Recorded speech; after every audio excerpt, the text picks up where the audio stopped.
Hello, everybody. Welcome back to Lee. Can't keep a podcast short, so he has to do an extended version. I have for you today the second part, which is picking up from we've bred our horse, we've trained our horse. Now, what the heck? Where do we put our horse? Which is always the kind of the number one question whenever I'm working with newer players. They're like, oh, his training's all well and good, but you know, how do I know where to enter it? Which is a very valid question because you don't.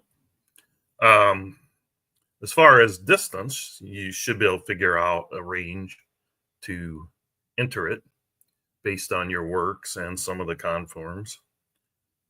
And the work should give you a general idea of the quality.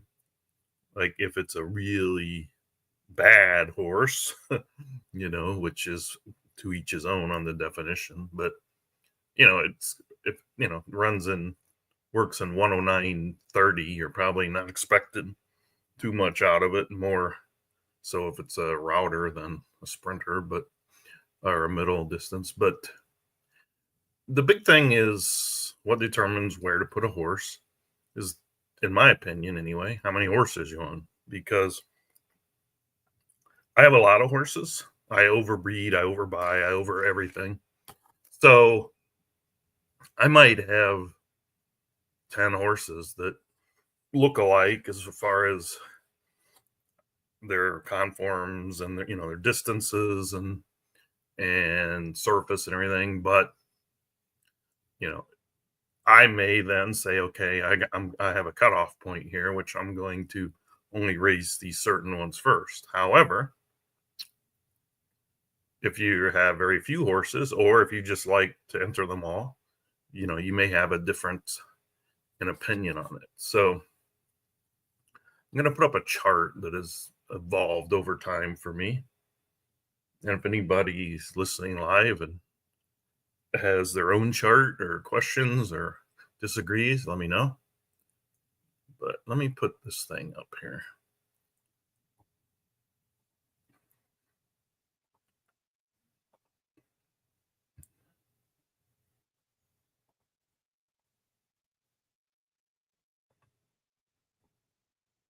Mm-hmm.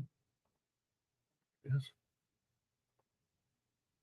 Now, see if I can make this bigger on my Excel page. Well, that was smart. There we go. Move it over a little bit. You can see my OCD kicking out. I think it's got to be centered. Okay. Okay, 4 and 5. Where'd you go? Oh, God, if you could see the struggle I'm going through now.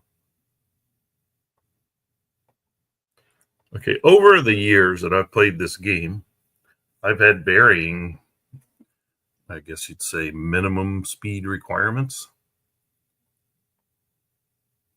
This thing just really making me mad here. And what that means is, in my opinion, the game has evolved. So some of these are from many seasons ago. Some of them are this season. But I always set 3 levels, which is a little bit too complicated. And it's hard to keep up. But what I do is I run my horses. Usually I start every horse in a maiden because at that point in time, you don't know. A 121.70 at 7 furlongs can easily beat a 121.30 trainee. And of course, for all distances. So works are works, as we always say, and you need to run them. So I like to try starting them in a maiden. Not a blue blood unless it really looks outstanding, but just a maiden, just to see what, how it handles itself.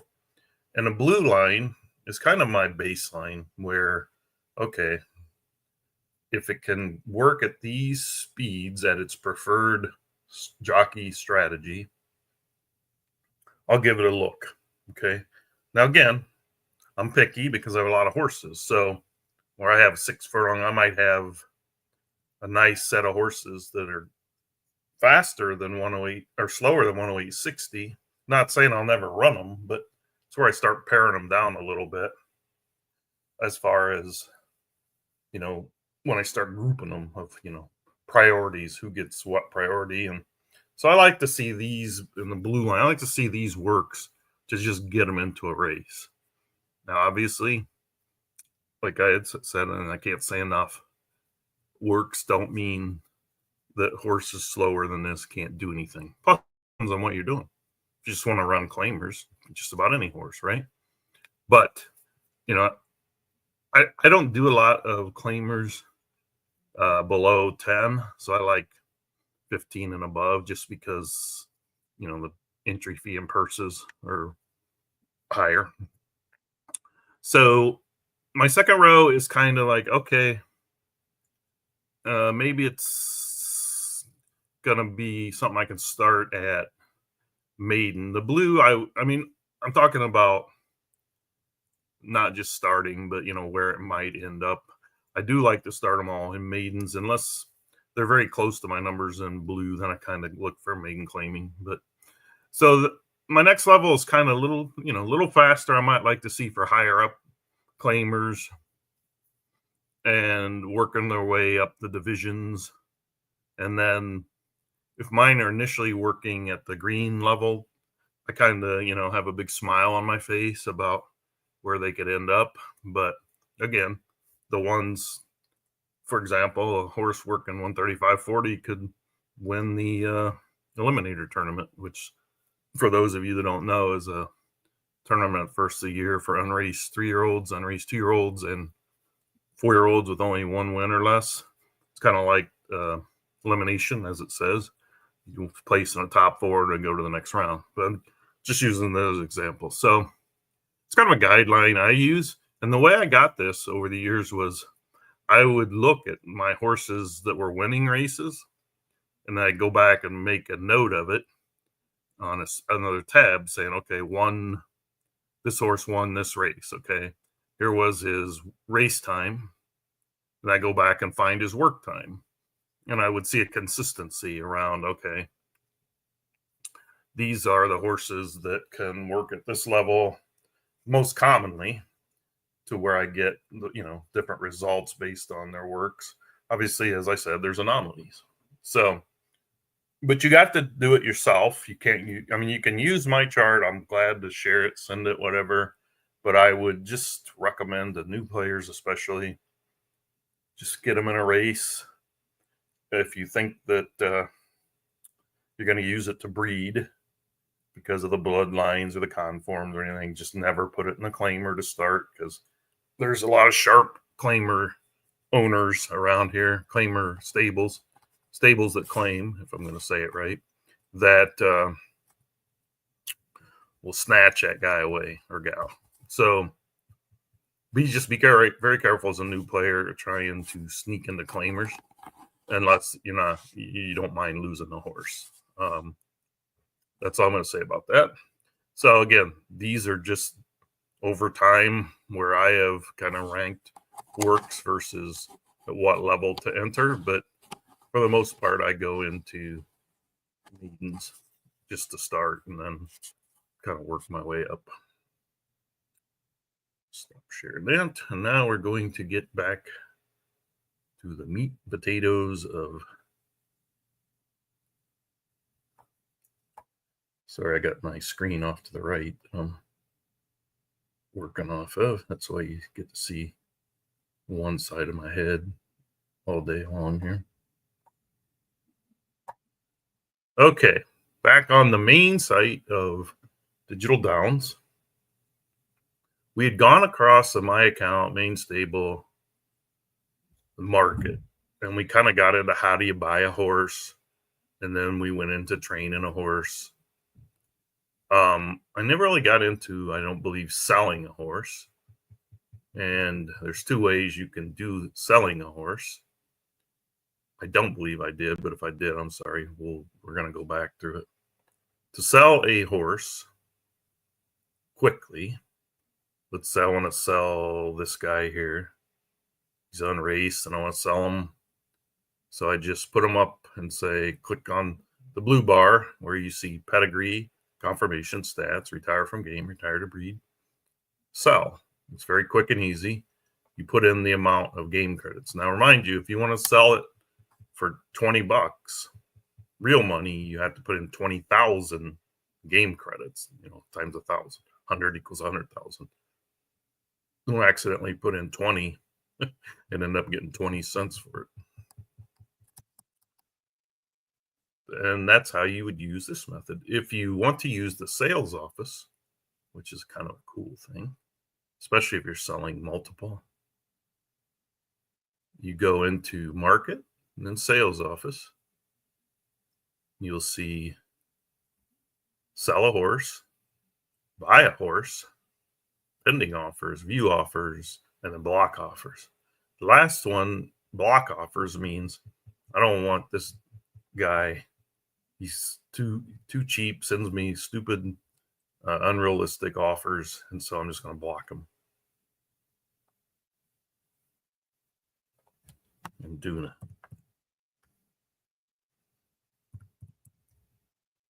See? Now, Duna's a good friend of mine, so I'm just messing with him there. If you want to sell a horse, list a horse to be sold, so you'll see all your horses. They're not in any, I don't know what order they're actually in. And I think they should be alphabetical, so we'll talk to Bob about that. But you can make it easy. If you want to sell a horse, create a barn and, call it sale. I actually put mine I'm going to sell into the landing. But I do have a sale one I did create yesterday because I sold a horse. Sold 3 horses. But I like to put mine up in landing. And then you just filter for that. And see, there's my guy I was going to sell right there. Click on, I sell these 2. You just list them. So if you want to kind of bulk sell, or you want a one place where you can just see all your horses rather than having to figure out which barn you have them in or go look for them in stable summary, you just put your amounts in. You can add notes and say you'd be a fool to not, buy this horse. Or a lot of people put their workouts and their horse rating in. That's what I do. And I kind of put a little phrase in there to sell it a little bit. This happens all the time when I back out of something. You gotta restart. Okay. So that's how you sell. If you see a horse you really like that's not for sale, you can come in here and say, go back to main menu.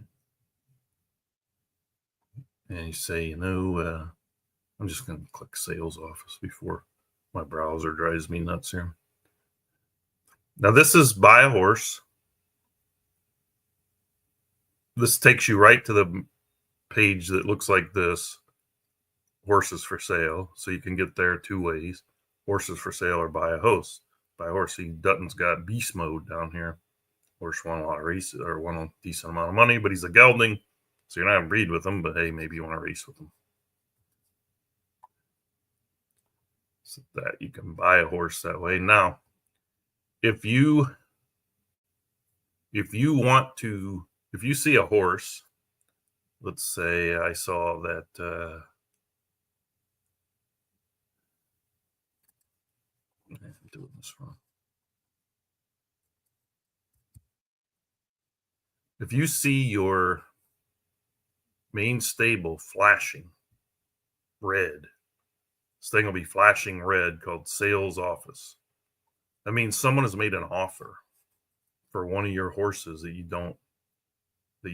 they want to make an offer that you don't have listed for sale. And then, actually, I'm sorry, that's all the offers that I did sell. So you can see here, I had an offer on this horse. I declined it.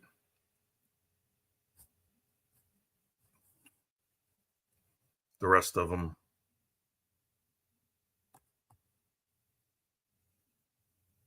Or offers. Oh, I'm sorry. These are offers I made. Like, what the heck? So you can make an offer to someone. I'm trying to figure out a horse I want to make an offer to. I'm all over the place. Sales office. Let's see. I want to go.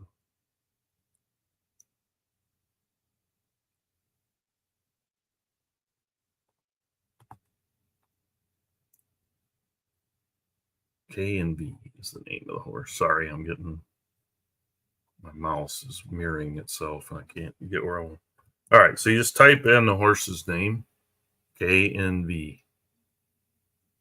Oh, I like this horse. I just watched it. Just watched it the other day win this big race. Got 103,000. Look at that, a 111. Ooh, I'm going to buy that horse. So you go make offer. And then you put in your offer of, you know what, it's worth 1,000 points, which would be $1. Then you would say how many days you want them to do it. I'm not going to do this. Obviously this horse is worth tons more than that. But so you would submit it, and then when you went to the sales hub, sales office, under offers you currently have to other owners, you will see it pending in here. Now, when someone wants to buy your horse, you see it in here. And you can see I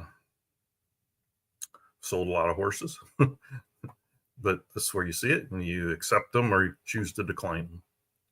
If you submit an offer on a horse and you change your mind, you can pull the offer back too.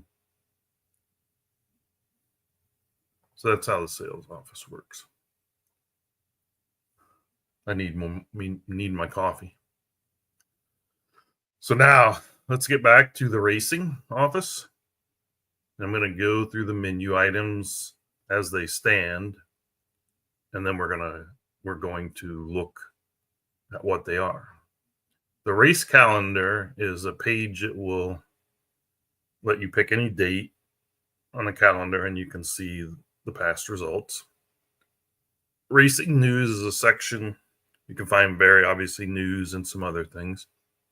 Today's racing form is the races running today, the familiar view that you used to see in when you go to look at the listing of the races for the day and if they've ran and watch them and all that. You can also see how many have closed for tomorrow's card. So if you have horses running early, that race would have posted, and you can see, what jockey you got, what your post assignment is, and how many you ended up entering. Racing events, another special area we'll get to. We did talk about entering races of multi last time, but I will go over it. It's a different way of entering a race. Instead of entering it through your horse, you can enter it through this page and then pick a horse. Then we'll go over the past race. I don't know if I use this one that much, but this is the one I use the most, my races. Shows your my recent races in the form you're used to seeing, again, on the form view. Queued races will show you, if you watch the first video, I told you could actually queue up a race without entering, just so you can say, hey, might like to enter that one. But now this is where you see all the ones you have queued up. And then my race results and my recent races are slightly different. My race results is one quick view of one line of just the race your horse was in and how it did. It doesn't show you the whole field and who did what, although you can get there. Pending races shows you what upcoming races you have. And again, I'll get through these. EC graded racing, that's the big series here. Nationally, it's known as Breeders' Cup. On here, it's known as Elite Cup.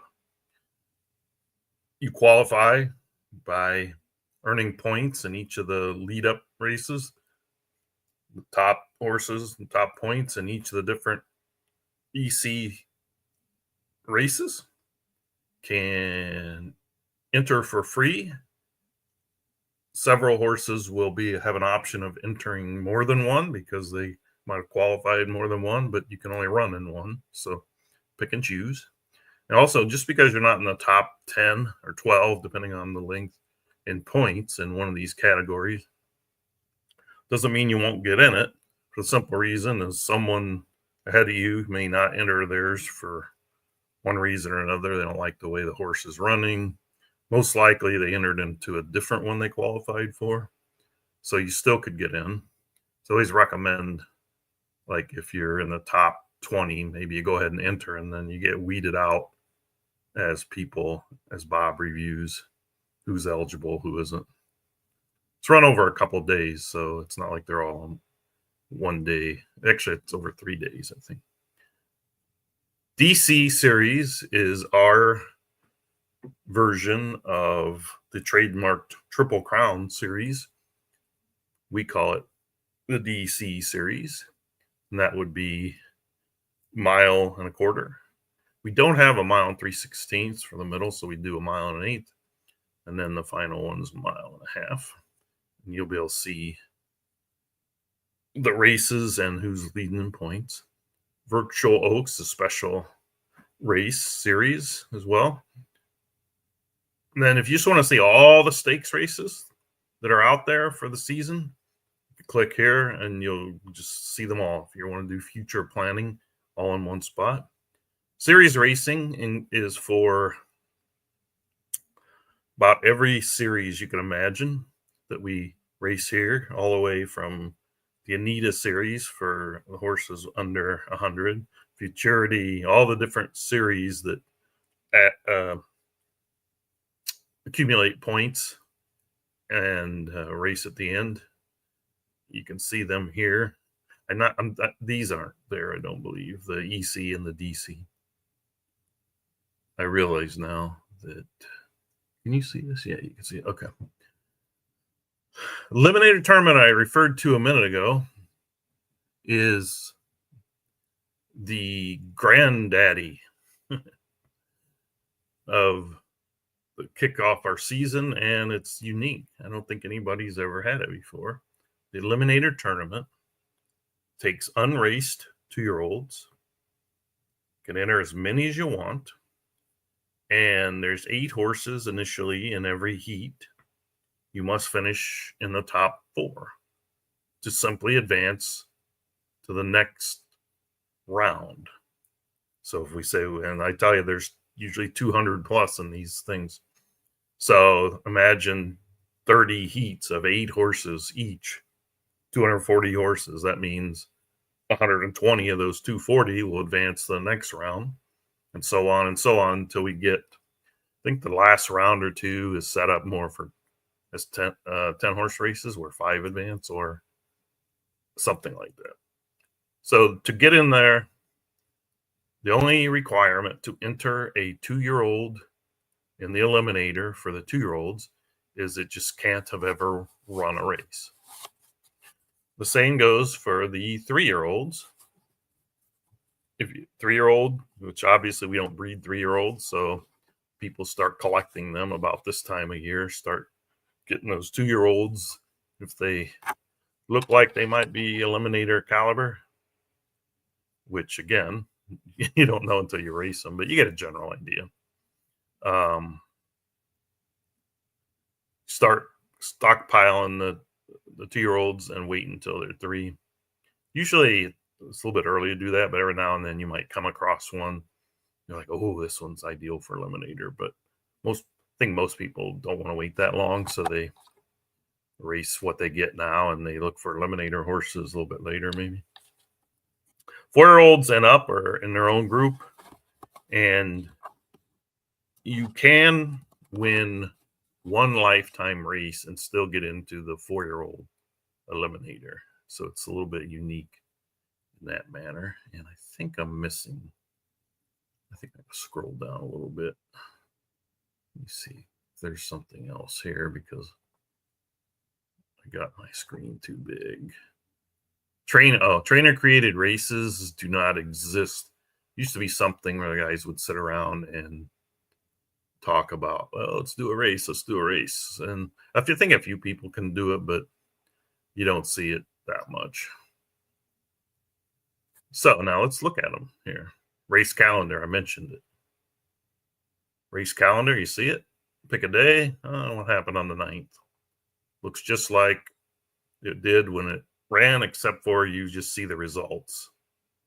You don't see post 2, post 3. It just results based report. And you can still go back and watch the race. Pretty valuable tool for me anyway. I go back and look. I like to go back and look at the races, see how some of the competitors I raced against have done without having to click 100 times. Okay. Racing news.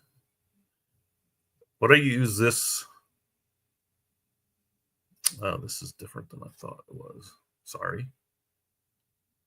Okay, this is daily racing news. I guess it's showing you some of the events over the next few days and races that are closing today. Oh, this is new. I don't think I've ever been to this. That's pretty cool. So you're seeing it when I'm seeing it. I don't see my horse though. Well, anyway, so this is new to me. Kind of cool. I'll have to ask Bob what's the plans for that. Then you have today's racing form, tomorrow's racing forms, where you go. That's where I always go if I want to watch a race. And you get, if you, instead of scrolling all the way down, say it's 3/4 the way through the card, you can click last race and it'll take you, to the last. Oh, there I am right there, ready to run. Huh? The last race that was run was that one. Then tomorrow's racing form will build as it goes, because you'll see tomorrow at 13:05, like, ooh, drew the post. And then next one I have at 13, or the next one is 13:30.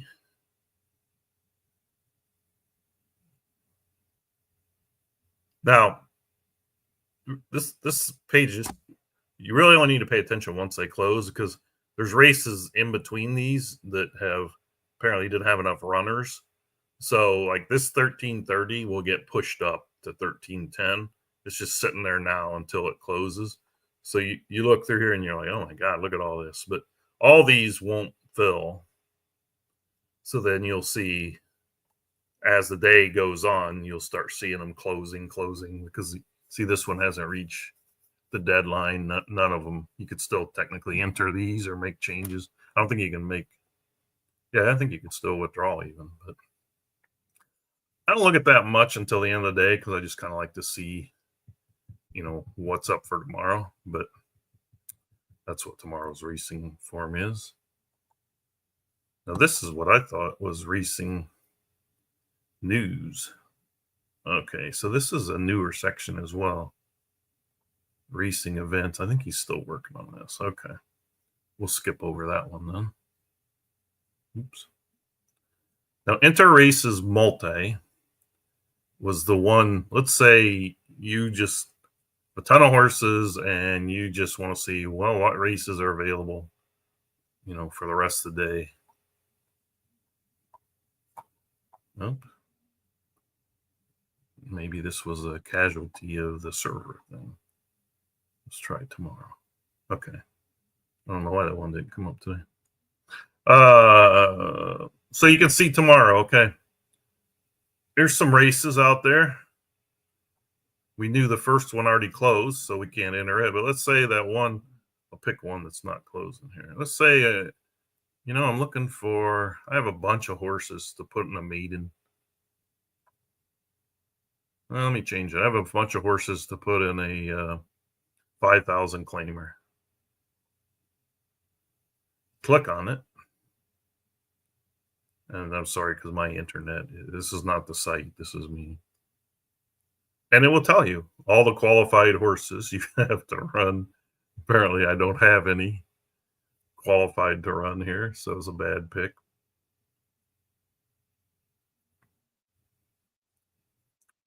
Anyway, let's say you did have them and you picked them, then you could actually pick by horse. Site is not cooperating with me right now. I could be doing something wrong too, which is often the case. Normally, you're going to see a list of horses you have. Yeah, see. So this is tomorrow at 1340. I chose 4 furlong because I know I have like 4 furlong sprinters I want to get in this. And so I would just go down and say, okay, it's this one. Oh, that one's in right. This one, and this one. And then I would say, okay. Oh, I'm sorry. It says I can't select. Oh, that's right. The only drawback on this thing is there's a 2 horse limit to entering a race. There was, I should say. And I think I should talk about it. This one needs to be updated too, because it's only letting me enter 2. It's assuming the race doesn't split, but I think you should be able to enter as many as you wanted. Let's say you only had 2. So you click the 2 horses you want to enter. Then you'd say nominate, which I'm not going to do because I don't want to go through that. But I mean, I used to use this a lot. I don't use it that much anymore because I do most of my work off a spreadsheet. So I already know.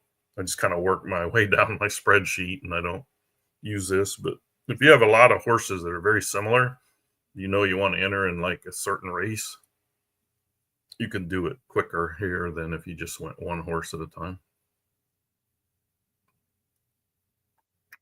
All past race results will kind of take you the same place as the race calendar, because then you see, and I didn't show it before, but like if you want to see a race from October, September, you can go back and forward. These arrows, I always kind of miss that one.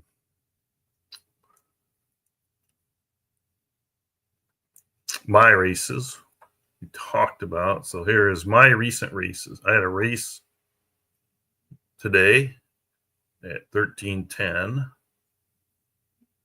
and 1330. Oh, me and Muck 2 and 2. And that's all I've had today. But you can go in there and say, okay, I want to watch it. Now I can then say, okay, well, do I have any more pending for the day? Oh, yeah, I got one tonight. Got a G1 going tonight. Another G1. Boy, I must have broke out the pocketbook here, huh? And then that one is tomorrow. So now I'm not going to show you, unfortunately, I'm not going to show you my race results quick, because I would then see the results of my races that have ran that I haven't watched. But so you'll have to click on that one on your own. And then you can click on my pending races. And it's going to show you, like, these have closed. We looked at. That's tomorrow's race. It's closed. That one closed for tomorrow. And then all these are waiting to close. So you can scroll down. The biggest value I see in this is I like to see how many, if it's got a good chance of filling. Like this one only has a little bit longer and I need 2 more people to get in it or it won't close. And for people, we'll go over this. You'll see it when we go to enter a horse. You'll see max gate 8. What that means is in one heat of this, it doesn't mean that only the first 8 will be allowed to be in this race. It just means if there's more than 8, it will split out. And that's why you see split yes. It will split out to be 2 heats. Unless there's 17, then it'll be 3. And if there's 17, it'll try to make it, 6, 6, and 5. It won't make it 9, won't make it 8, 8, and 1 or goofy stuff like that. So, and it will, if you have, say, 3 horses in it, and there ends up being, say, 20 entries in this, it will put your 3 horses each in one of the heats. It will try to move or try to maximize the number of races you are in. So if you pile in 7 horses, you might have 2 in this one, 3 in that one, 2 in that one, but you won't see all 7. The only time you see that goofy is somebody enters all 4 in a 4-horse race, and you see them having all 4. But if it splits, it tries to split your horses as well. Hope I said that right.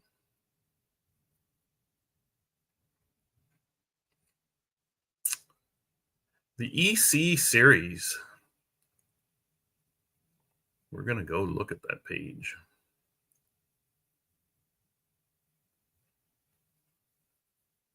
Elite Cup. You could get there from there, Elite Cup champions, under Racing Office, or you can just go and say, hey, I want to go to the Elite Cup. It's so important. It gets its own heading. These are, like I said, the sites version. Oh, well, I gotta cover up that. Cover that. Oh.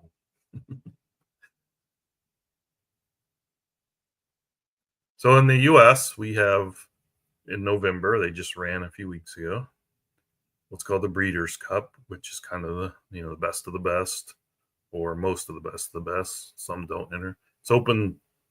You have to qualify it, or you have to supplement.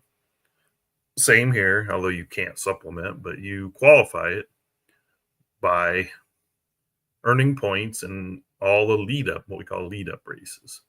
And here's all the different finals. You can see there's a bunch of them. And this is real dollar purses, not winner, but purses, total purse. Of course, you see the jewel here is the 2-year-old 9 furlong on dirt classic. The 2-year-old route, 1.5 miles. And the 3-year-olds classic, which goes over 1.25 miles. And the 3-year-old route goes over 1.5 miles. And these are all $1,000. Like I say, no entry fee. None of these have an entry fee. You just earn your way in. You can see some of the others, $500, $500, $700. The lowest one is $300. I think it's about 55% to the winner, maybe. So winner gets a nice piece. And I've luckily won these a couple times with my best horses. So how do I get into one of these, and how's it work? Here's the way it works. Before you enter one, nice to know how it works. It's graded. Used to be that every time you entered one, you get X number of points for however many horses were in the race. And so people would just enter them. And that wasn't necessarily the horses winning the big races that were making the finals. It was just the horses that ran the most races. So I don't know how many seasons ago, but Bob changed it to where the higher the grade of the race, the more points you get, and so on and so on. So you can easily make one of these finals if you just, I don't want to say easily because the horse has to be good, but you don't have to run 10 races to get into one of these. And you can chart your course, because if you see grade 1, if you happen to win a grade 1, you're going to get 80 points for first, 20 for second, and 40 for third. But then the rest of people are getting like 1 point or 2 points, depending on how many horses are in the race. You get additional points, and then you get additional points here. So you get 80 plus all the horses you beat. So if there was 5, or you beat 5 horses, you'd actually get 85. So it's weighted towards the higher caliber races.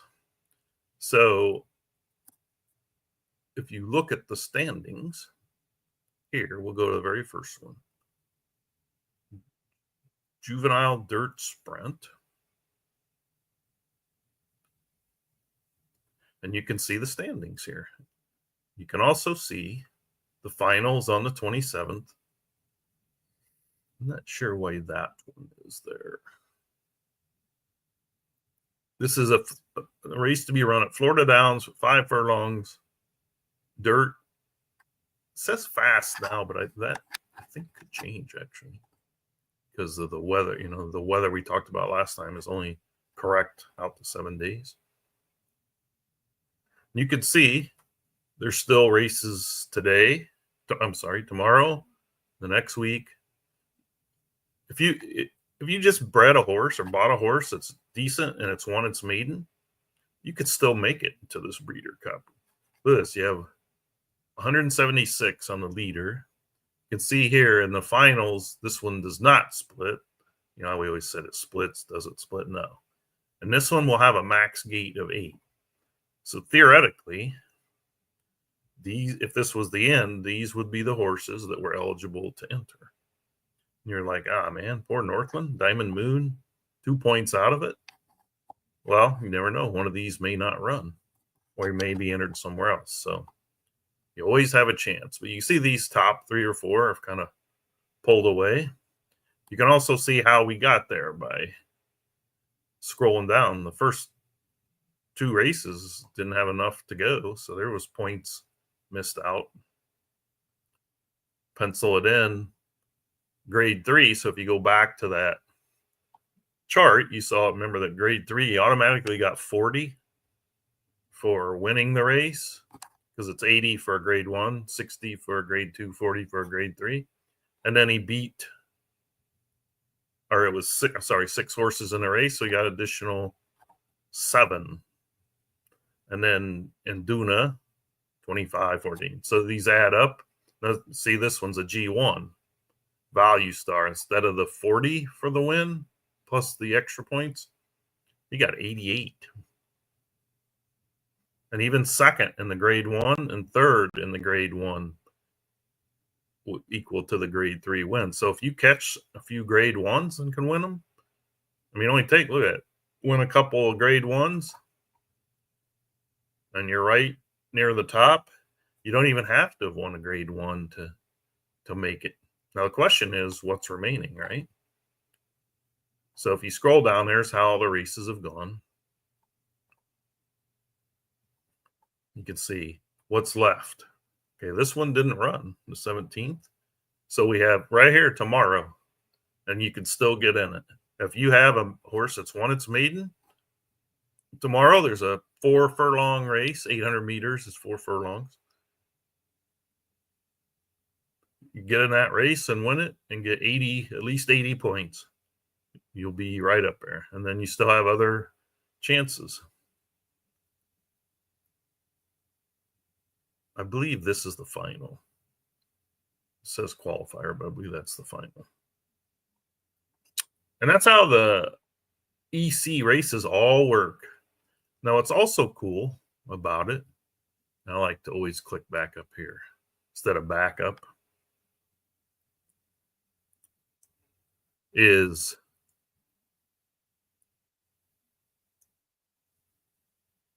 sure, I never clicked on that before. I like to go over here and say my horses, okay? I don't have to look through all of my individual horses or look through every standing and say, where do I stand and which one am I in or which ones? You can see your own horses. You can see I have Major Dickinson listed 1, 2, 3, 4 times. He has different points and different levels. This one happened to be the same because this was a Derby prep, I believe, that also counted as a classic. That's why you see 89 twice. But so you look at my guy, Major Dickinson here, having a pretty good year. You're like, what's it look like there? And you're like, ooh, look at all those points. But I think I'm pretty much embedded. Some people will then say, okay, well, it's a $500 race. I'll probably get in this no matter if I run any more, because 294 is a lot of points. So maybe I should be looking at similar races. And remember, the one's a mile and an eighth or mile and a quarter is $1,000. Maybe I can get in that one. And that's how you play the game here. You don't necessarily have to run all the qualifiers in the same EC race you're going for. But I tend to not look so much as the purse as which one I think my horse is going to be the most competitive in. So he's been running the mile, and he's more of a turf type horse. So that's why he's there. So that's the Elite Cup. I hope that answers questions. Now my screen beeped here.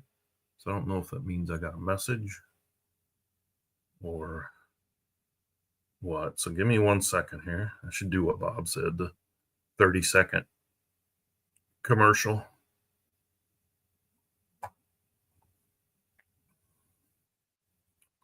Oh, some good news from a friend of mine. Okay. Sold a horse to a guy and it won a race. Gotta like that. Okay, so that's the Elite Cup, and that's in the racing. The DC series, you'll see two sections. The Crown, and gives you the details. Again, for those familiar in the US and elsewhere, this is our version of the trademark Triple Crown, which we call Digital Crown. 3-race series, kicking off with the Derby. Can we call it the Derby? Yeah. December 7th, the virtual Preakness. I think we can still call it that. 12-14, and then the virtual Belmont on the 21st. You can see, you see dirt good, but again, that's not the final surface. You won't know the actual surface for each of these until like 7 days before, as we discussed in the video before. Now, let's go back and see who's scoring the points and how it's gone. Who's going to be in this race? You can see the other thing. I don't see it. Oh, purse 0. I believe it's 1,000. Might not be 1,000. I can't remember. But it's a nice purse. It's up in that area. You do pay an entry fee to get in this. So you can see, if you look at standings, you see it's a 12-horse gate. Obviously, it won't split. And currently, here's the top 12 horses. Pancho kind of got a lock on these top two, especially this one, the Black Pearl. Now, if all the, oh, look at my guys like on the outside waiting in. So I may have to run him in another, I should run this horse in another qualifier and see if I can get enough points to bump some of these guys out. Let's take a look at that horse. Major Dickinson. Is he nominated to run? Oh, look, he's nominated to try to get some points. This trainer, once in a while, it's the old blind squirrel can find a nut. No, I sold this horse. Or no, this horse got claimed from me, believe it or not. So good to see it's doing well.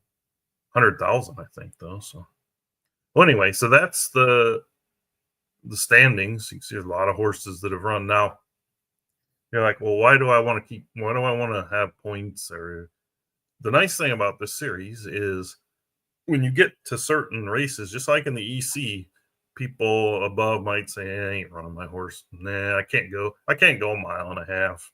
So forget it. And then, it goes down a pecking order of who gets to enter. And I'll tell you, was it 2 years ago?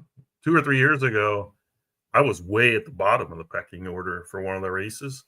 So I was like, all right, I'll put my guy in if no one else is going to. And he won. So never think you can't be entered, especially the mile and a half. A lot of these horses can't go a mile and a half, so you'll have a lot of option if you have points, usually anyway. But here's how we got here. Here's all the lead-up races. You can see the horses up top. Saw the Black Pearl. There's the Black Pearl. You can see the weighting again. Grade 1, you get so many points. So we still have, maybe this week? Sorry for going like that. We have The race was won on the 16th. I don't see one on the 23rd. Okay. Maybe it's running today, so it's not showing here. Oh, yeah. I think it is. It might be the one they just. Well, anyway, you can see there's still one. Still one left, and these are the actual races.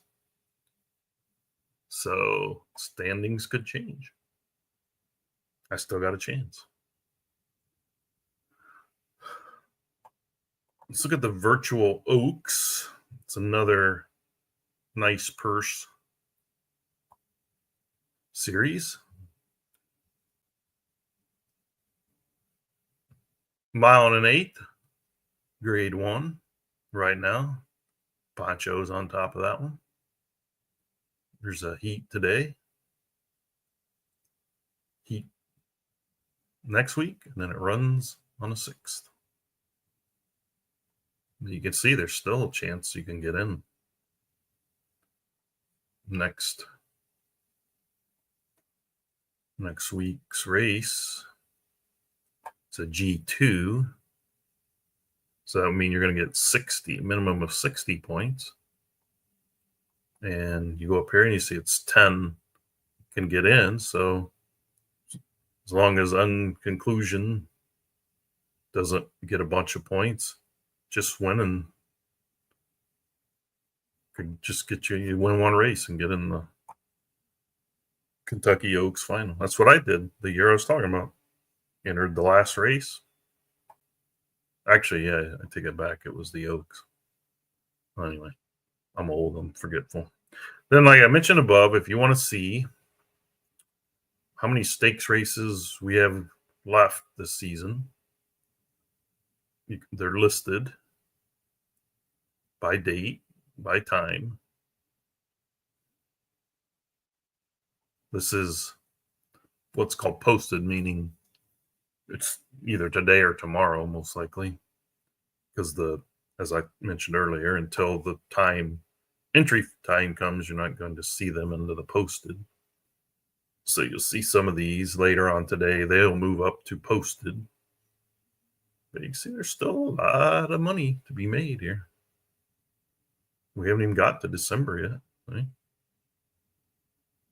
A lot of stakes races. All various types. Grade 1, grade 2, grade 3. Ungraded. I love these. When I'm not sure if my horse can compete with the big boys, you get a chance to run against horses that haven't won 5, 6 stakes races just to see how you run against similar. And then I kind of consider it like a little stepping stone. Plus, I'm cheap, so I shouldn't say that. I spend plenty. Okay, so that is the racing office other than series, which I mentioned. I almost couldn't see it again. About every series you can imagine. If you couldn't find anywhere else, come here. The Senior Digital Derby. For some reason, I thought this was called Old Time, but this must be the same as the Digital Derby, but for seniors. Okay, that's what this is. Damn, how come I haven't been entering that? See, I didn't even know about this. There's money. There's money for the older horses. Look at that. Right now, the purse is $716. Runs on the 7th, races tomorrow and the next week. It's not a whole lot of points been awarded. I have to get in. I have to take a look at that one, see if I can get in that one. Then, this is the one I was thinking of, the Old Town series. This rewards folks that keep their horses and race them until they basically can't race anymore. Now, what spurs this on a little bit more is the ability now to actually breed a horse that is age 4. They're all geldings, but so they've never raced and they're, nice and fresh, age 4, for those that believe that their horses only have so many races, which they do. Bob says that, but gives you a chance to enter races for older horses, and you can see there's money there. It's $135 just in this Old Town series. Now, the Anita Derby series is specialized for horses that have a maximum horse rating of 100. So you have to be careful when you're training your horse. If you have a horse, say 98 something, and you think it's one you want to run, but you'd like it to get a little faster by adding the shoes. You add the shoes, and that kicks its horse rating over 100. You will disqualify your horse for this series. So my rule of thumb, I used to think 1.5 was the most you could get out of shoes. Someone told me the other day they got 2. So about 98 or 98.25 is my limit for adding shoes and hoping they stay under 100. 100 or under. They can be 100 exactly. Now, don't fret if it goes above. It just means you just can't run it in the series. You can still race it, but it would be ideal for this series. You can see there's a lot of races at every. This is 2-year-olds. You can see how many people have been entering. And then you got the 3-year-olds. And I tell you, these purses build up. Look at this purse now. That's for the 4-year-olds, 600,000 or 613 bucks. But go back to look at these purses, 400, 500. And these aren't done. Look at all these qualifiers together. That's just going to, a little bit of each of these races goes to this master or general purse. So the more of these that run, the more this thing grows. And there's also consolation for, I think it's for bonus credits, but still. So got to keep running them. I don't know why I don't run these. Crispin usually gets my horses. Another series for sprinters, the little quick guys, is called the Superstar Sprint Series Final. It's run at 4, but you have different I think they qualify at 2, 3, and 4. So I could be wrong on that, but I don't have any sprinters, so I can't be in this. But if I had, I would. Futurity Cup starts, I think it started a couple weeks or so ago, maybe longer, but it's for 2-year-olds that have never raced or never won. I think it's the never won. Again, it's another one of those that builds up, earn points. See, it's up to 278,000 with a ton of races.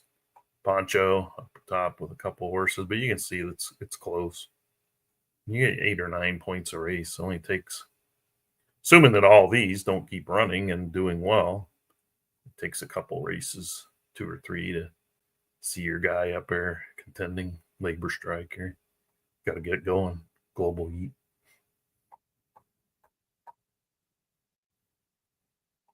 A lot of them running. Okay, so that's the racing office tab, what I would consider the busiest tab, at least for me, between that and the market. We went over the Elite Cup, which was the big races. Next, we have a lot of statistical and information stuff because we have leaderboards, statistics, workouts. This is unique. It's actually you can bet on the races here, accumulate the most points, and win vouchers. It's a really cool thing. There's a learn to play section, and then view races along the top. Forum, I don't think Forum works anymore, so I think it got downsized, whatever it's called. Okay, we're gonna go here to view races because there's a difference between view races and then actually just watching a race. View races means you want to set up the races to view automatically. You want to see the countdown and then a kickoff, and you watch them. So like you sit there, pull up your chair, get your popcorn, Coke, sit here and watch every single race go off one at a time. It's kind of cool, especially when we broadcast the races. It's kind of nice to see it. So let's see what's going on now. You can see here, this race just ended. Sorry if anybody's watching live and they see this, if they didn't already watch it. So what will happen is once it clears this race results out, it'll start the timer for the next race, and you'll see who's in it and how long before it starts. And then what will happen, ideally, and I say ideally because sometimes there's a trick or two, is it will start the race for you and you get to watch it. And then you don't have to close down the thing that does all that on the 3D viewer. This is the view from the 3D viewer. Now, what I'd like to do, I'll tell you in a minute, and then this is the Unity viewer. So you're going to see the same thing, except for when it goes to start the race, it's going to start the Unity or the web-based browser. I don't know if that was. I was thinking that live thing would kick off. We'll come back here in a second. But however, to view the races on 2D feed is kind of outdated. You have to get a special extension called Ruffle, I think. You can still watch them 3D or 2D, but it's literally every race is like a sprint race. There's no turns or anything, but every once in a while they're kind of fun to watch. To watch the live 3D feed, you need to download. Gotta make this smaller. See if it'll fit. You need to download either the 3D race viewer on Windows or the 3D viewer if you're using Mac. It's because it's a separate piece of software that kicks the races off. Now, sometimes you get these and the race looks like it's going to kick off. It doesn't. There's a little box that might say, do you want to allow this? Do you want to allow this? Or you don't even get that far. If you have a browser that blocks pop-ups, and so you don't see this prompt, you need to authorize it for that site. Sometimes it happens, sometimes it doesn't. Just depends on what your browser settings are or your security settings. So if you want to watch them through the 3D feed, you need to download either the Mac or Windows. Excuse me. If you get them and you have problems, we can help you. But most times it's a problem with your own machine. No, I'm not crying. Unless I've seen my races, then I might be crying.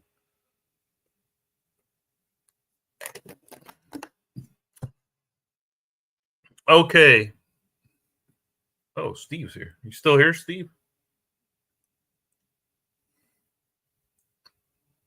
I'll make you come in here and banter around with me.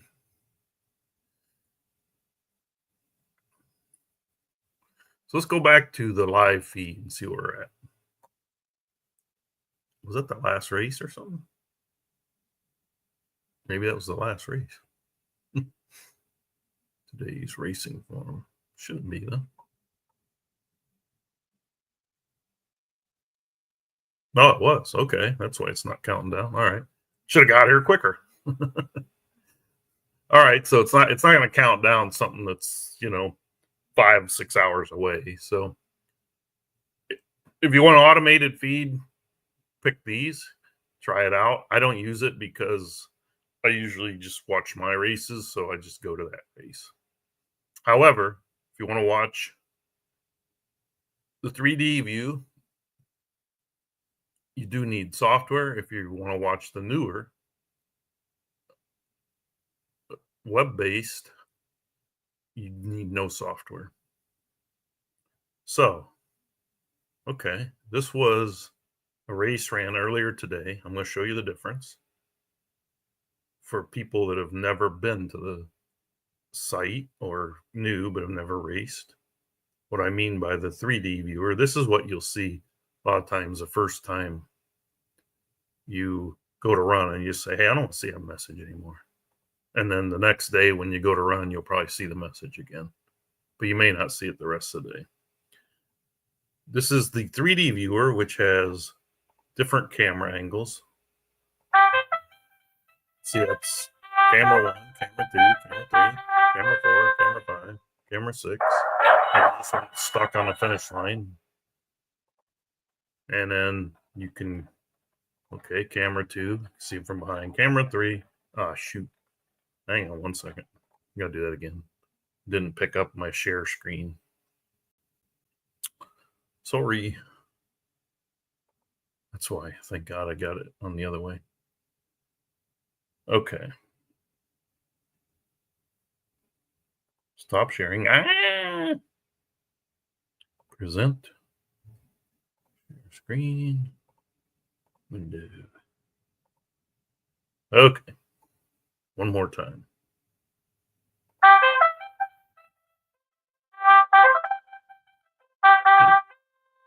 Let me get myself off the screen.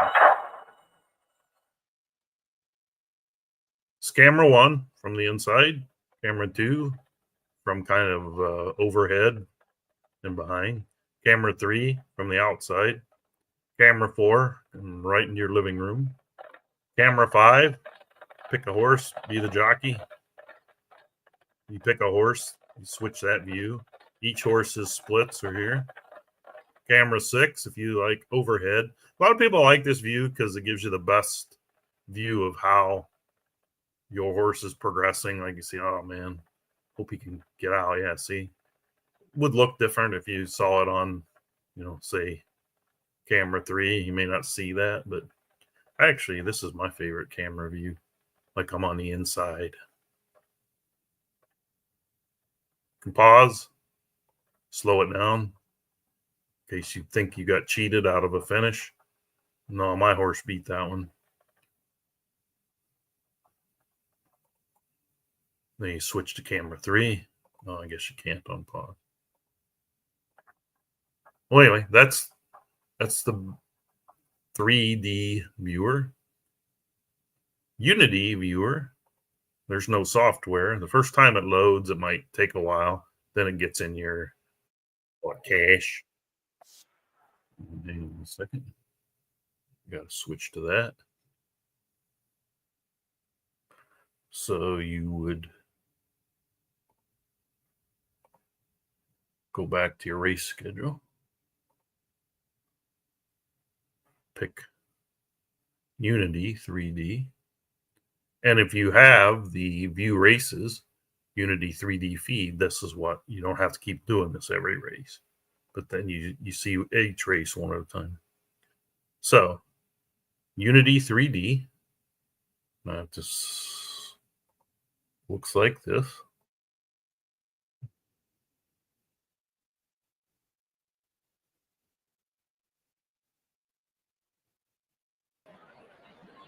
Looks like a little different. It's newer, better graphics, customizable, and Bob is doing some work on this to fix issues and also enhance it. And it will also bring back the ability to do your jockey subs.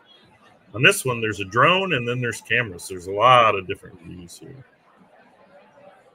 So let's watch the race again.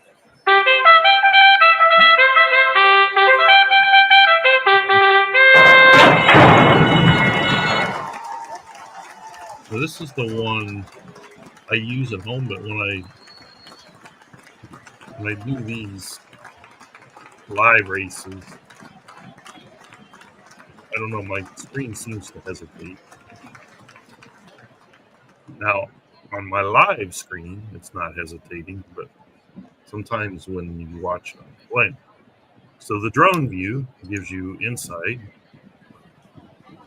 behind. Similar views as outside. You're a little closer. I think you're going to be able to scroll in and out and move the camera around in the update. In front, and then the camera views are trackside. You can pretend like you're sitting in the track and get right down and dirty with them with the barrier. Sit on the jockey. And then they always go to this finish cam. At the end, it slows down. I think it's really cool because it automatically, I'm not doing anything here. Regardless of what camera view angle drone you use, it'll slow you down for the finish. Now, what's really a cool feature is if you pretend, I just hit replay, pretend like you're at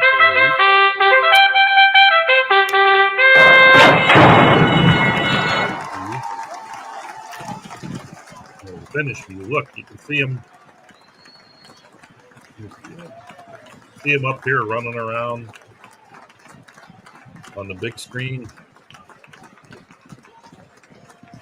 coming at you. So if I was at the race, other than I'd be turning my head to watch it, you can watch the whole freaking race on the viewer board. It's hard to see, but that's really cool to me that it mimics it now. I wouldn't recommend watching the whole race this way unless you like that view, but it sort of gives you, if I was at the track, although I can't really switch move the thing. Oh, I can. Forget me then. You can move this around. All right. But then it will come back to, so let's say on a back, you want to use this view and horses are on a back stretch. Really cool to be able to, you don't want to change cameras. You don't pretend like you're at the track. But I like this one too because the horse gets to do a little dance step at the end. Look at him. Oh, yeah, I'm the man or I'm the woman. Oh, yeah, you can't beat me. Don't even try. It's pretty cool. Bob owns the editing on that browser, so can do pretty much whatever the programmers can do. Add tracks, create tracks, maybe add jumps, dogs, harness. Ooh. All right, I've already turned this into an hour and 15 minutes. Packed some information in, but we need to get going on some of the cool information screens.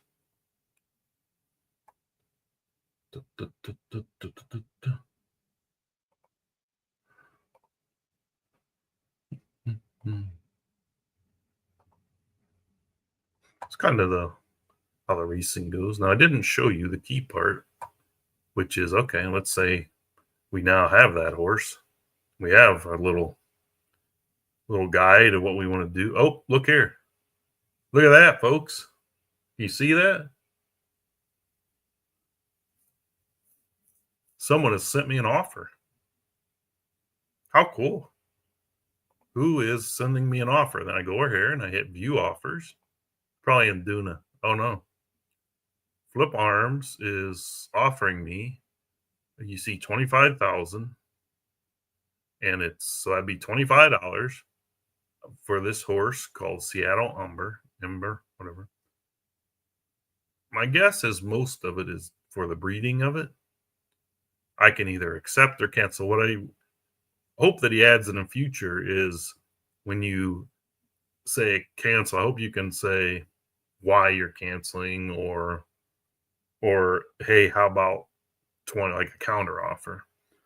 So I think he's talked about that, but again, there's priority list of things, and so when that one gets there, maybe it'll happen. But it works great now because I didn't have this horse for sale.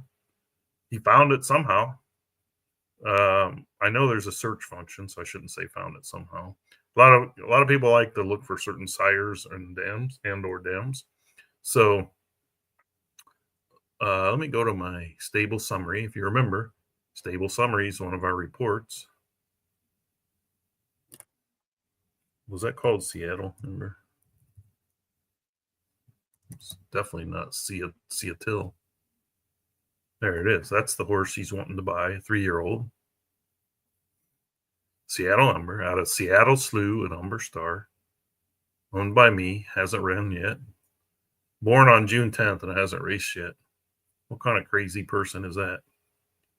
We've looked at the conforms before. You see, he's got decent conforms, good legs.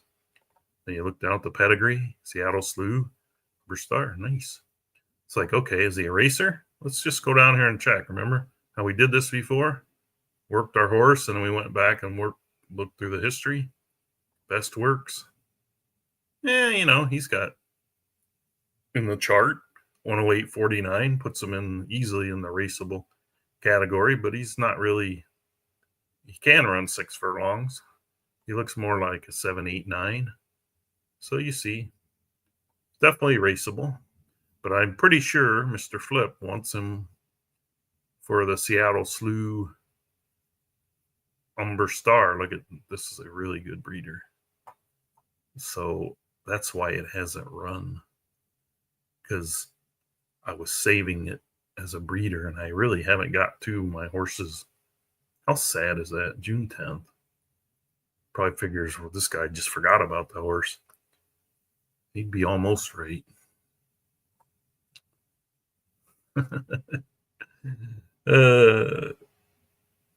My dad liked the parents. Okay. So he sent me a note also saying why he sent the offer. His dad probably likes Seattle Slough. Okay, I'm sorry. I'll do that after the podcast here. I'll deal with my own business. So we were going to go look at, I was on my way to entering the horse. So here's my guys. I bred this guy last night to show you how to enter and when you can or can't. So let's say you go to enter a horse. This guy came out really well. I'm going to tell you, better than I thought. When I saw him, I thought, okay, I like that stride. So here's top line short, underline medium long. The guy's a nice long stride. Legs aren't great, but they're good. That's all I like to see, good or better. Medium means he kind of probably falls in the classic range, but the stride is good. So he probably decent closer, maybe even be able to go longer. If you remember how all of our conforms worked, hind quarter, high, medium, low, and low kind of tells you medium. You figure this is like the 4 or 5 range. Maybe this is the 5, 6, 7, 6, 7, 8, 9, you go along and okay. So if I remember right, this guy trained very well. Yes, he did. 108.28. Closes in making him a middle horse. So this is one of those I was talking about. You might want to say, maybe he'd be an eliminator horse. But anyway, if I were to try to train or try to nominate him, I would click the box and say, okay, he's definitely a maiden. I always like to go their preferred surface if I can get him on it. He's a turf. And then I kind of said I thought he's more of a 7, 8, 9, maybe even 10. But I'm thinking more 7, 8, 9. And then I don't care which track. You don't have to click any. You just leave them all unclicked and it'll choose any of them. Same here. If you don't care what distance, you don't have to click any. You just don't click specific ones. I want to see maiden races. And the first thing I see before I click apply is unnamed horses cannot enter races. Say, what? So now I got to go back and name them, which I'm not going to do. But once I name them, I can enter any of these races. You can see right here, 6 furlong on the 24th. It's 3 entered. None of them are mine. I could put them there. I'd rather have something a little bit longer. I don't know. Oh, you know what? I forgot to hit apply and search. Weed out all the non-straight maidens. Here we go. I like the looks of this one. Mile and 1/8. It's a ways away, though. So this one, I have 2 in it already, so I don't want to add another one. If you see that you have horses in a race and you just hover over it, it's going to tell you the horses you already have entered. See, I'm hoping this one splits over the next 3 days, 4 days, so that 2 heats and I get 1 in each heat. So anyway, here's a list of races I can enter him in. And you just hit, if he was named, you'd hit enter. So we'll go to my 2-year-old barn of horses that might have a name that haven't raced. Bandit's Nest. See, he's actually ran a race and won. So if I went nominate and I hit maiden, they're like, I don't know what you're talking about. He's not eligible for maiden races. There's nothing here for him. So you're like, oh crap. Let's try division. And the division race, E, they go up just like backwards alphabet. E, D, C, B, A. And they all have limits on how many races you could run. 1.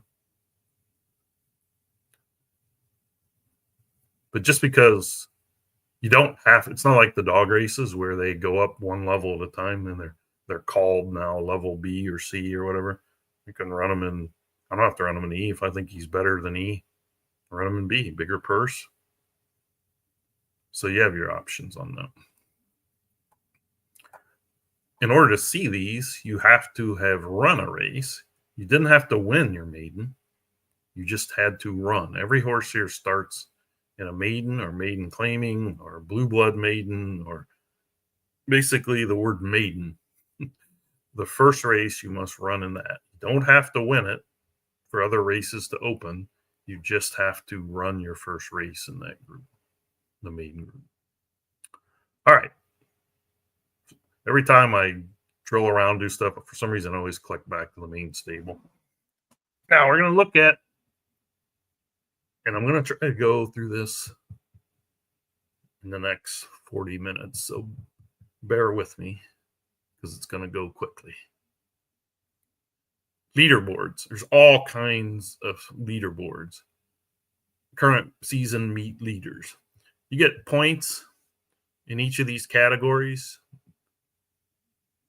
So like you want to look at 3-year-old racing for the entire meet. Boncho J, Chrisman Dash. Different if you look at divisional racing, that's the A, B, C, D stuff. Woo! Looks like I've snuck in there. And you get different amounts of, I don't know if you get them though for the yearly. I think it's just a monthly. But you get different awards for competing and scoring points. And so, encourage you to race your horses. So if we look at month meet leaders, these pay. So am I going to get any money? I don't think total pays, but okay. The first one here is called divisional racing. You want $100 if you're in first. So you go over here. Muck Farms right now, sitting on $100 payday. If he keeps the lead on divisional racing. Hey, look at me. I'm down there. How much do I get for fourth? Woo! I'll take that. I got anything else? 3-year-old racing. I'm in fourth in that too. So that would be that. You get bonus credits. 40. That's pretty good. All right. Well, anyway, you get the idea on how that works. Now, if you just want to see what your stats are for the month, again, each season is 4 months. So there's 2 types of standings. There's the season to date and the just for the current month. So you can see Poncho up top. It gives you your breakout of races, wins, place, shows, how much you've won. It doesn't mean you've netted that much, but 6,000 in purses, less fees and all that. Wins a certain percent in the money, which is top 3, a certain percent. And this is a nice figure to look at. Like every time he runs a race on average, which theoretically would be 6 million divided by 646, it's $9.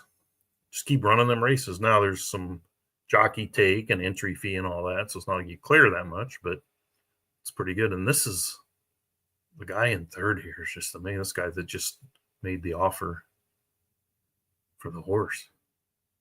40%. That's unheard of. And then even Steve down here winning 420, 35. Just keep in mind, of the two columns, winning percent's great. You know, we all like to win races, but getting second in certain races is better than winning other races. So I like to focus a little bit in the money because, like I said, you get second in certain races. It's better than winning some of the lower races. So it's more about, you know, like I said, the average earnings, that type of thing. You can also see the money, like if you look at a different view. Up here, up top, we showed by his 120 wins. He was at the top, and now he's also won the most money. As you can see, I fall down here from. Oh no, I guess I was saying the other day I was different because I don't run as many of the bigger races, but apparently I run enough that I'm still sixth. There's some lifetime information below this too. It just, if you want your head to spin, Eddie T&T has run 64,000 races in digital. He's won 11,000 races. And then there's others. It's just a lot. That's a lot of years of racing. Okay. Now, this is a category that just says of the stakes races, anything staked above, how are people doing? Pancho won 77 stakes races. And this is for the season, not the month. That's why you saw that 6 million. That was just for the month. I'm way down here, 11th. I win a high percent, but I don't run as many. I'm checking. The current all-time stats I kind of skipped. This is the season totals. So this would be from October, November, September, October, November, December. So month 3, almost 3/4 the way through. So you get a whole season view instead of just a month view. Track leaders, it keeps track of who's doing what at every single track. These need updated because we can't.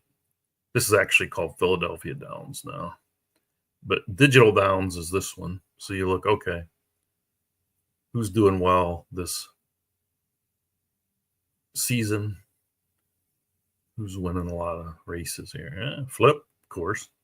He wins a lot everywhere.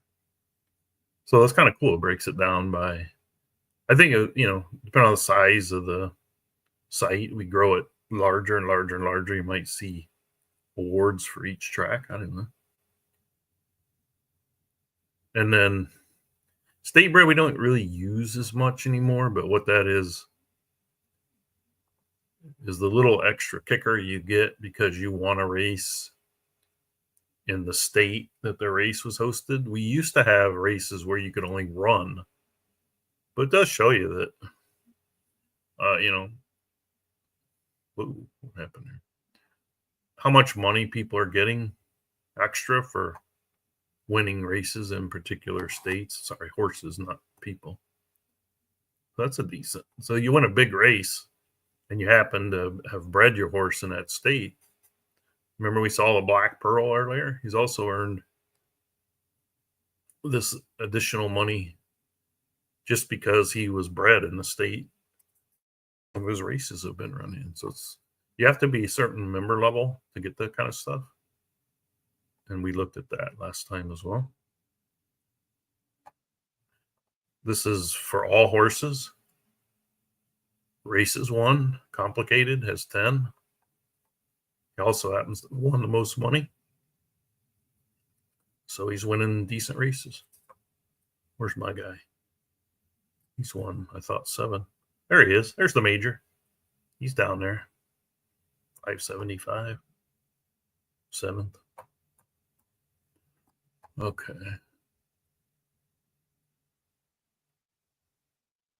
Now, this is stakes wins only by horse. Ooh, there's the major. 2 away from being on top. Number of stakes wins. You can see horses have wins that aren't stakes wins, obviously. And then how much moolah lifetime. Oh, I'm sorry. This is lifetime stakes wins. Some of this is a little bit misleading because of the way that race cards have changed over 20 years or however long the site's been open. I say that because I wasn't here, so that way I can say I'd be up near the top, which I wouldn't be. But now, what's kind of cool also is the top sires and top mares, not counting all the ones that are in the ring. But you can see Dash Stables has a horse called Ribo Trillion, whose foals have earned $2,008 or 2,000,008 points just in this 3 months. And then Sire, Eddie Final Conclusion, almost 3,000 in earnings from that sire. And it's like, okay, should we look at that sire? Oh, he was a real good racer. Look, Eddie squeezed 56 races out of this horse. And then you can look down at their foals. Look at the foals, this horse. There's this, didn't breed a lot this season. 15 is the maximum you can breed in one season as a sire. 45 is your total amount. So he'll have, 11 more breeds out of this one next season. And I'm sure they will be used. But you can see these stats are incredible. 26 stakes wins from this sire. 7 million overall earnings. And what was it? 3 million? Or I get 3,000, but points wise, 7 million. It's a tremendous sire. It's originally it's a first generation sire too. Sorry, I get enamored by some of this stuff. What we have here is there's a list of the top 50 create horses, which are the ones you pay 10 bonus credits for. Norm is the king of the create horses. It's like starting a new bloodline. You'll see lower ratings, but they somehow, Norm has them competing. It used to be the only type of horse you could get here, so people still like them and race them. They're more known for sprints, I think. And then it has a top 50 at each age group. So that's all the leaderboards, quite a bit of information. There's a learn to play section, which Bob is completing. Has a lot of the stuff we talked about. What is Digital Downs? And then you go through Let's Go. And so there's a lot of good information here. He's updating it, so it's kind of a work in process. We talked about the view races. Track records, pretty easy. You see each track, dirt, turf. What the record is, who holds it, who's the stable. The stable that currently owns the horse wasn't necessarily, and this horse here did not set this record at 8. That's his current age. He set it back on December 22nd, December of 2022, I mean. So you can see my name every once in a while. There's Steve, my buddy Steve. And when someone beats a track record, it'll typically splash across the marquee here. So if you look up here, see Moneymaker from Flip narrowly missed breaking the cow. So if you break a track record, you get your horse up here. Actually, if you get close to breaking one, he flashes across the marquee. So it shows you all the, you can link to all the different, go to all the different sites Digital Downs is on. Video gallery, you can see that Bob in the past has gone on and created step by step, similar to what I'm doing here, except for his are probably easily watchable because they're not 2 hours long.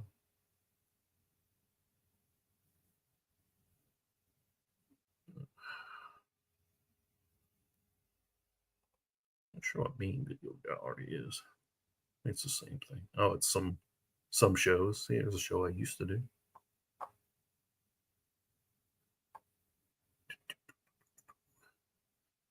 This is what I was, when I saw this one up here a minute ago that said racing news, I was getting it confused with this racing news. It's got some nice information for you to look through. What I like to do is go over here to horse transfers,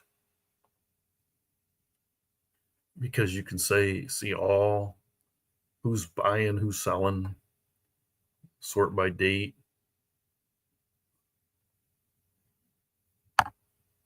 Who claimed a horse, that type of thing, who's been offered. So if I accept Flip's offer, that'll show up here, so you can see who the offer was and who's the new owner and how much and what the horse looks like. I like that one. There's some more information here for you to through the Hall of Fame, but I'll come back to the tipping contest last. These two have information that are, I don't know how it compiles so much of it. So first, we're going to get over to the statistics tab. You see this thing called Jockey Stats. Then you see this DL. That means DL means download. You can actually save this information. So let's say you want to set up a jockey set for each track at each distance, or however you want to put them and build them in your jockey set. You can download. Now I don't know. I think I have to. Didn't think the link followed me, so we'll link to it.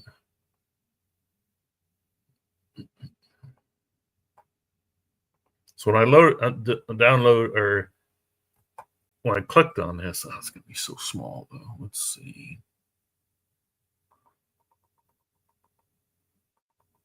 I'm hoping it's big enough. The information you get is the name of the jockey, and this is kind of cool because you see, what's this jockey likes. So if I have a race, I want my jockey or my horse to get going, you might want to choose one of these guys with the early pace. And if it happens to be on the turf, that's his ideal type if you want to get your horse going. But if you want to get him going, then it's a route race, which would be, 10, 11, 12. It may not be a good option. Same with this guy down here, Howie Parks. So is there an early pace guy? A lot of the early pace guys, I assume, will have difficulty on route because they'll kill the horse. So you can get that for each and every track just by clicking the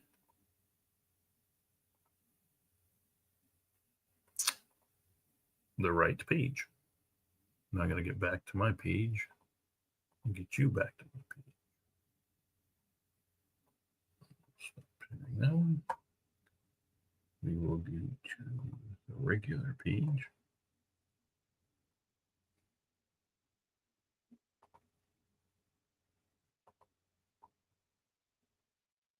Okay, I got to clear out some of these other pages. Sorry.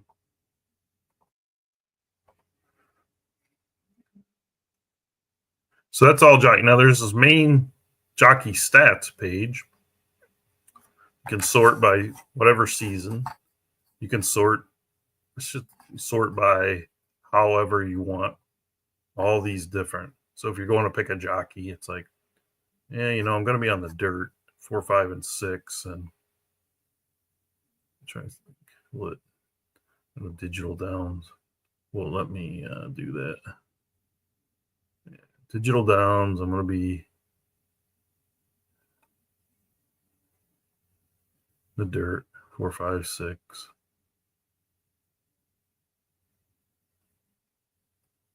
No, I guess not. Okay. So you can either track or sort by track or sort by these categories. What's cool about this is you say, okay, here's Rudder, which is most popular jockey. You click on Rudder's name and you get a little more info. He's a balanced rider, loves the route races. And then you get a breakdown of what he's done. He loves the route races, huh? He wins 23%. So much information. I mean, you'd have to have a computer brain to remember all this. Now, what's also cool, you click on his name here. Like, who uses this guy? Ooh, winning 420. Used him. Let's sort here. Oh, Mr. Induna loves this guy, huh? Pancha. Well, everybody loves him, to be honest with you. That's kind of cool, huh? You just see not only the record, but like who uses them.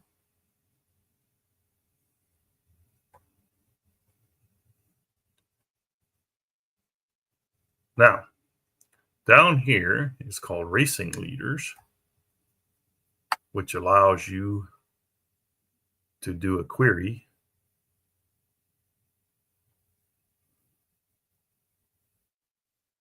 Wins.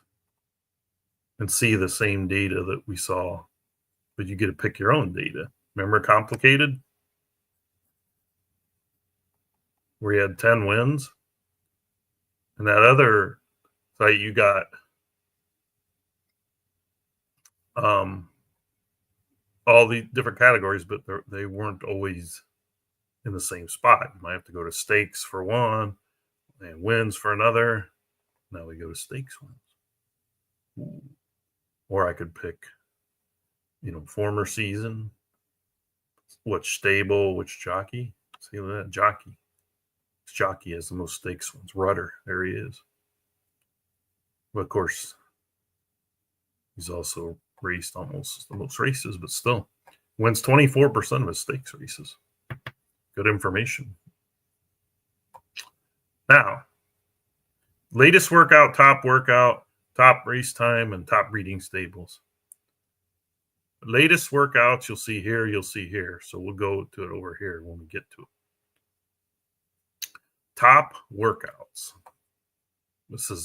I love this page. Current season is 59, and we want to stay in it. We can choose any track we want, or just say all tracks. Any of the distances.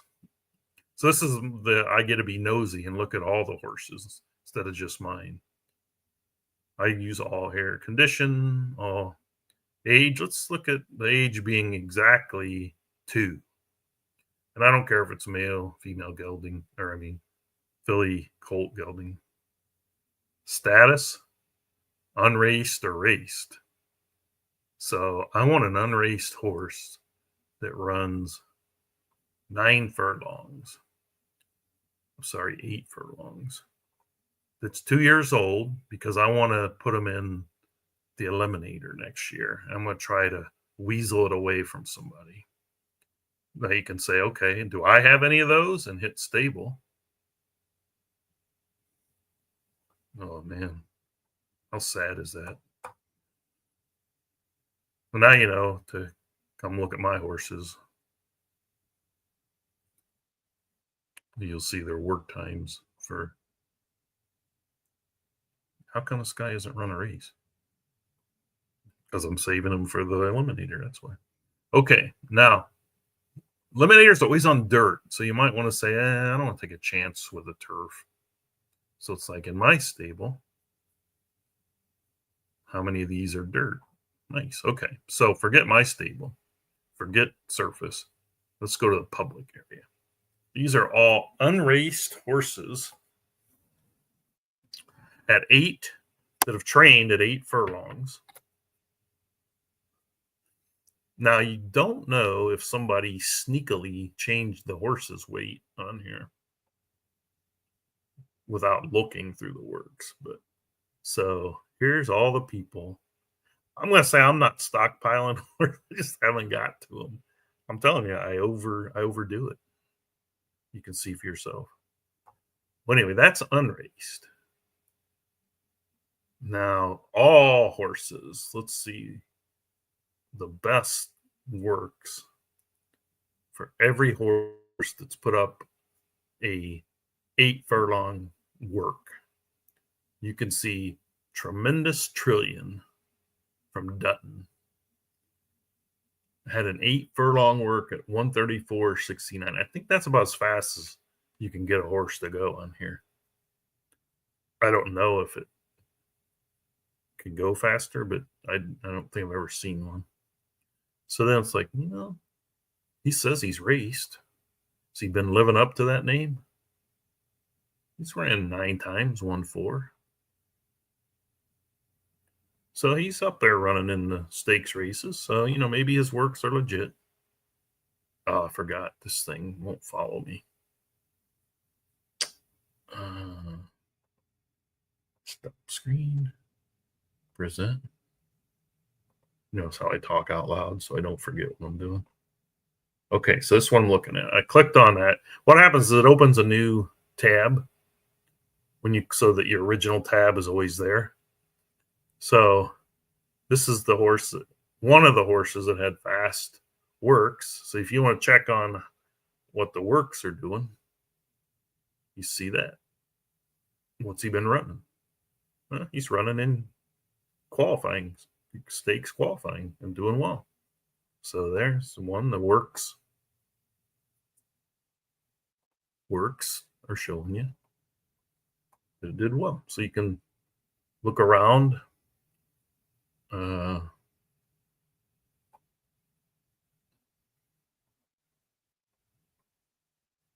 Do some research on both raced and works. Let's go around and check out my horse here, Blazing Lady. It ran a pretty good time back in, it was the first day of the season. Got bought or bred. Let's go see how that one's doing. That super fast time it had. Surely it's kicking butt, taking names. Oh, wait a minute. So this is for the people that live and die by works. Either I'm doing something tremendously wrong with this horse, which we are trying something new on it, or his works, or he's just afraid of other horses. Could have I anticipated that? Maybe, if I did multi-horse workouts that we showed last time, where you grab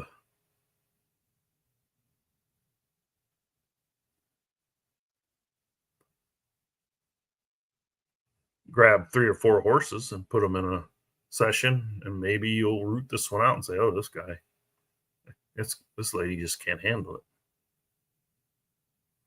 Still can't win a maiden, see? So works aren't everything. You're seeing the top end. I don't know how to pick one out that has works much slower and see how it's doing. I'd probably have to go through every one of them. But anyway, that's some information on workouts. I think the most common is people like to see people's 6 furlong works. So the most common thing you'll see is this change to 6. And then look at all the 2-year-olds.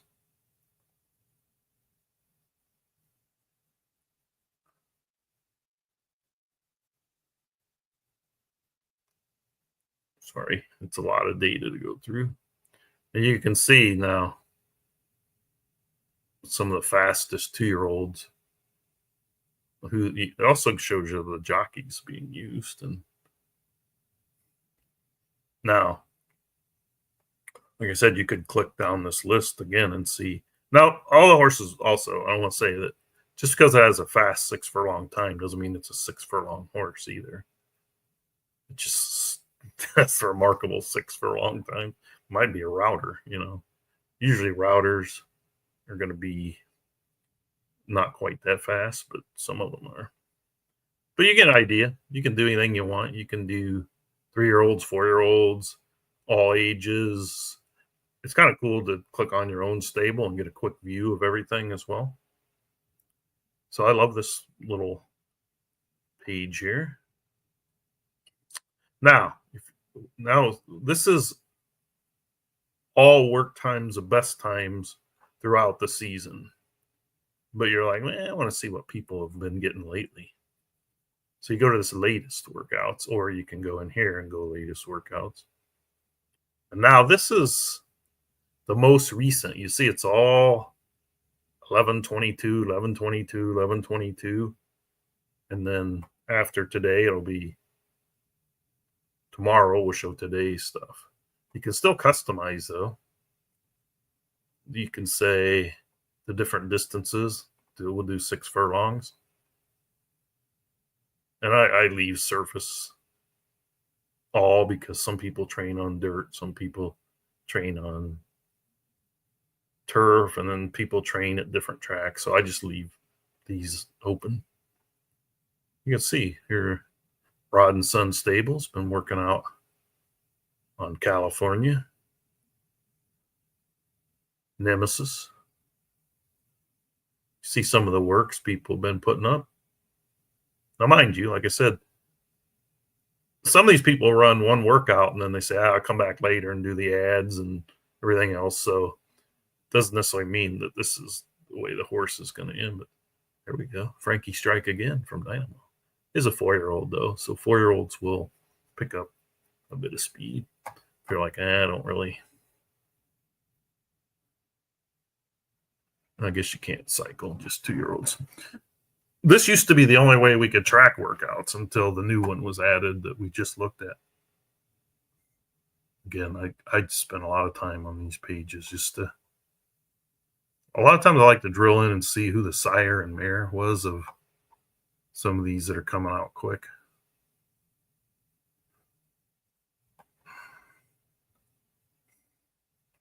Now, similar to top workouts, we have top race times. So you want to say, okay, how have the 2-year-olds done at what's been the best mile, since this is the Derby distance? 2-year-olds might be getting ready for next year's Derby or this year's Classic, which is actually 9 for 2-year-olds. So let's say, okay, season 59. And I don't care what track. I want to see 10 furlongs or 1.25 miles. I don't care what surface or what condition. I just want exactly 2-year-olds.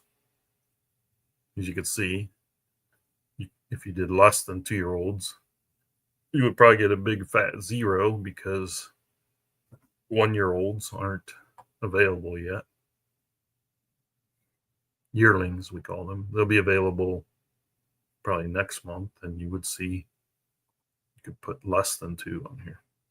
I don't care what sex they are. I don't care what race it was run in or what the purse was. I just want to see what is the best 10 furlong time this year.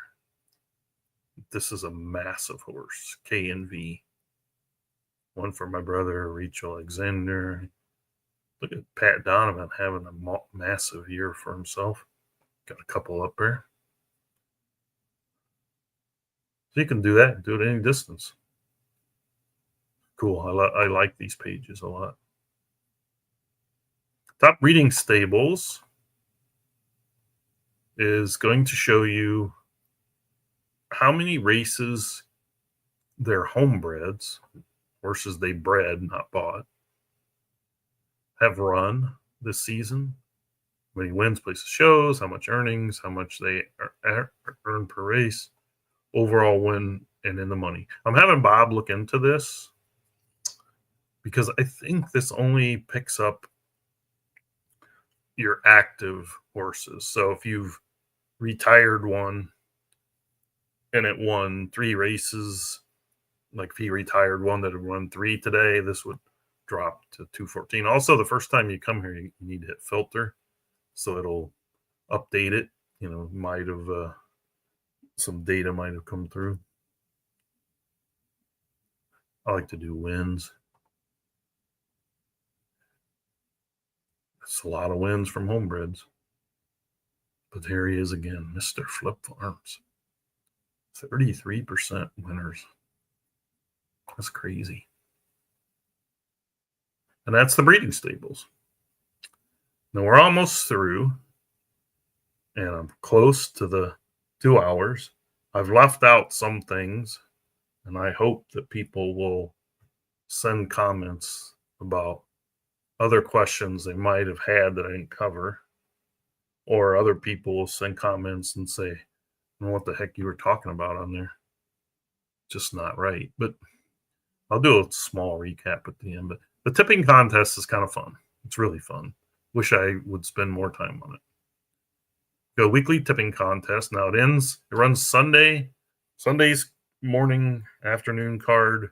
Depends on where you live. But here, going by the clock on the site, Sunday through Saturday. So tonight's races, or I should say the races running later at 19:05 on site time, will be the last of this week's handicapping. So you see Digital Downs, and there you see the Sunday through Saturday. First is 3 vouchers. That's 3, I believe, sales ring vouchers, not breeding vouchers. So basically get 3 free horses. And all you have to do is come over here and score some points. And you can see who's up to no good now. The French Quarter has 224,000 points in his bets to hold on to the lead. And it's still open. It's still easily someone could move in and challenge it. You start with 10,000. So let's say we'll go back to weekly tipping contest, and we're going to enter it, even though it's the last day. And now you will see, here's people that have bets. It doesn't tell you their bet is. It just shows you how much they have bet or are betting. Now, what you do is you go in here and you look, oh, I'd like to bet that. Oh, darn, it ran already. So we know all we have left to bet are the races starting in 1905. 1905. There's different terms across countries. Like this win place show, win means a horse has to win. Place means it has to get first or second. Show means it has to get first, second, or third. I think there's different. Exacta, perfecta, and then each way. I don't know what it's called in some of the other. But basically, you have to pick either. You do exacta. You pick your first horse, second horse. They have to come in that order. Exacta box. You can pick multiple horses, and they can come in either way. And then trifecta is 3. Pick them in straight order. Trifecta box is 3 that you pick 3 horses. They can, as long as they get first, second, third, any order, you win. Pick a horse. Okay, so I'm way behind here. So these little win bets. Dang it. Sometimes when you try to go back, you get that message, and then you have to. Let's find my horse. Might as well bet on my horse, right? I thought I saw him up here. But this is one of the horses that's we just saw is one of the fastest works or fastest race times. I'm afraid of that one. Ooh, down here. 5-1. That's a really good horse, Gone Frogging. And he's got the rail. But it's a mile and 3/8. Didn't I have the rail somewhere? Oh, yeah, here he is. Warrior Goshen. Old maximum. Okay. Now, you can see your balance. I have 10,000 credits. We got it. A win bet ain't going to do it. We're going to have a trifecta box. And we're going to roll it all. Roll it all. On my horse, 2-1. And the longest shots to go with it. 1, 2, 3. Now, it tells me, oh, wait a minute. It's supposed to be 10,000. That's going to be my payout. So, all things being equal and the others not gaining any points, I might finish in the top 3 with my 61. Let's do it. Now, of course, that has to come in. 1, 2, 3 have to finish the top 3. So I'm going to win 61. How much am I going to, where was it? The leaderboard. Look at that. Oh, it's not going to be. I need one of these guys, a couple of these guys to lose. Ooh, I should have split my bets. I need them to lose. You guys lose. Well, anyway, it's kind of fun, really. I like I said, I don't do it that much. I always forget. All right, 2 hours. We got through just about everything. The things to remember the most, if you're new or even if you're returning, or I'm not going to try to tell veterans of the site anything because they know most everything. But for new players, you need to learn the game. It's nice to jump in, get some horses, get going, because that does help you learn. But learn by mistake works a little bit, but some mistakes you might lose your horse if you stick it in a claiming and it doesn't belong, or you might not know enough about conforms or anything to know that, hey, this horse doesn't work very well. But you may not know, however, if you look at his underline and his conforms and you see the word long, that horse has breeding value even if it can't race. So don't be too quick to put a horse in a claiming race without knowing a lot of the ins and outs, or just ask somebody. People are very good on this site. Nobody's going to take advantage of you. If they do, it's very rare. That I can't think of a situation, but I know it's probably happened. But 99% of the folks on here are genuine, helping new players and having fun. Because let's just think about it. You come on here and you do poorly and people take advantage of you, you're not going to stick around. You're going to leave. You're not going to tell anybody to come here. So, we want new players. We want new players to do well. It doesn't take money out of our pockets. It just takes and spreads the money around, and maybe purses get bigger, and, so we all benefit. So do not be afraid to look. You always hear this. I don't care what company or wherever you're at. There's no question that's a dumb question. That's true to an extent, but here that is true. I don't care if I have to repeat something to you 10 times and you ask it 11th time, I'll give you the same answer. And people here will too. So don't be shy. If you're not on Discord, get on Discord. Look around the site, and if something looks goofy or I didn't cover it or you don't know what it means, by all means ask. If you don't want to ask on a public Discord, and send me a message directly. Just click on my name and a box will come up. Send anybody that you see online. But I understand. When I first came here, it's like, ooh, I don't know if I want to ask this question. I might look like an idiot, but you get over that because it's better to learn regardless of how you do it. And it is a fun site. It's challenging, as it should be. You'll have your ups and downs, but I've played them all. Several people in here have played them all. In my God honest opinion, there's nothing close to this site. If you know of one, good luck, and I'm happy for you. But it's my favorite site. I'm more of a breeder, buyer, seller than I am racer, but I like to race too. So I apologize for the length of these videos. I tried to cover as much as I could do.